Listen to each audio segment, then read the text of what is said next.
Oroonoko was one of the first novels written. It was about an African prince who gets sold into slavery. He falls in love with Amoinda, and it follows his journey into slavery and his love for Amoinda. Oroonoko is a perfect example of an early novel because it was very experimental.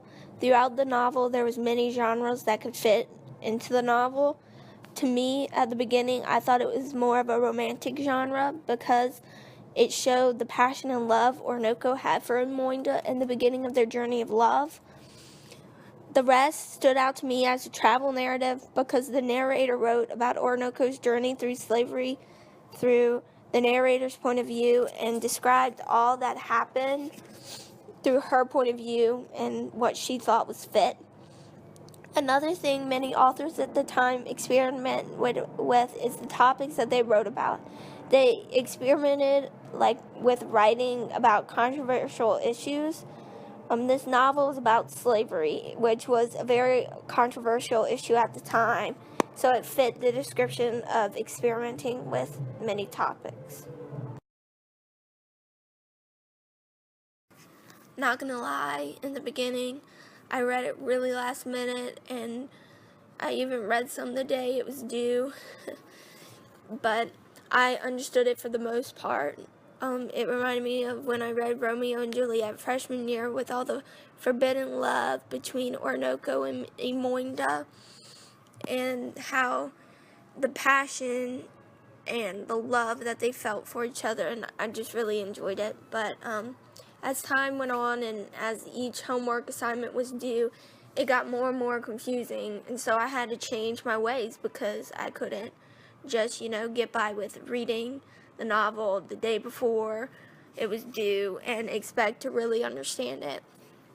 What I did was I started setting a certain amount of pages each night and allowing myself time to read it slowly and make sure I really understand it.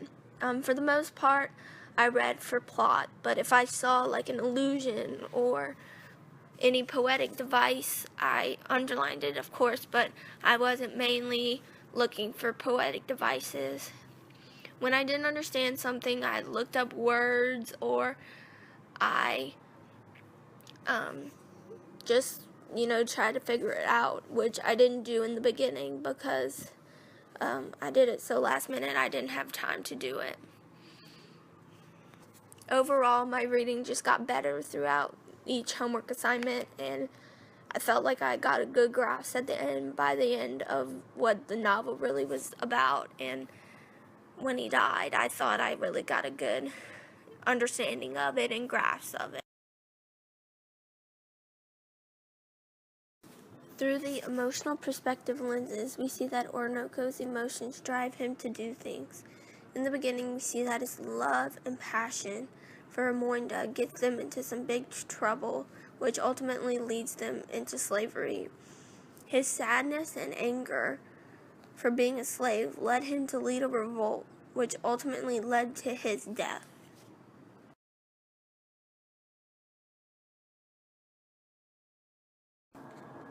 The historical context played a huge role in the novel. Oroonoko was about a slavery, which was a big issue at the time. Understanding the places they went helped me understand why they did what they did when they were put into slavery. Oroonoko and all the other slaves worked on a plantation for their British slave owners making cotton. It makes sense because the historical context behind it is that Britain took the slaves over to the U.S. to make cotton, to send back to Britain to sell as goods. She talks about nature a good bit in the novel. It helps to get a better picture when you know what part of the world she's talking about. So this book is very descriptive about everything. The passage I have here for you is the description of that the narrator gives about Oroonoko. It makes it seem like he is just this great person and that he is unlike any other, and that he is just unlike any other person she has seen, and that she's just so fascinated with him, and that he has this godlike quality that is unlike any other. She viewed him as perfect in every way. For example, he came into the room and addressed himself to me, some other women, with the best grace in the world. He was pretty tall, but of a shape the most exact that can be fancied.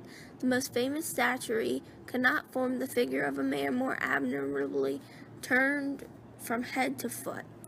There she's saying how his structure is just unlike any other, and how he is just perfect in her eye.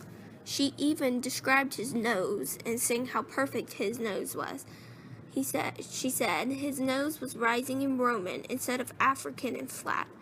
I mean, when I look at things, I don't notice people's noses. That's not my first quality that I look at.